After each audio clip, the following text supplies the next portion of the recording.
మన ఊరు పేరు వైజాగ్ గంగవరము.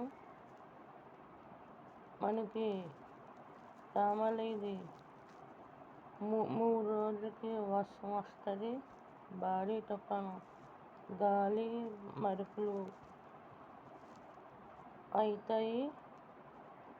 రేపు సోమవారం కదా, రేపు నుంచి గాలి, తుఫాను, వర్షం మొదలవుతాయి. మరి 3 రోజులకి వర్షం వస్తుంది. 3 రోజులు వర్షం వస్తుంది. బయటకు ఎవరు రాకండి. స్కూలు, కాలేజ్ సెలవులు ఇస్తారు. 3 రోజులు సెలవులు. అందరూ బయటికి రాకండి. 3 రోజులు వర్షం, గాలి, తుఫాను.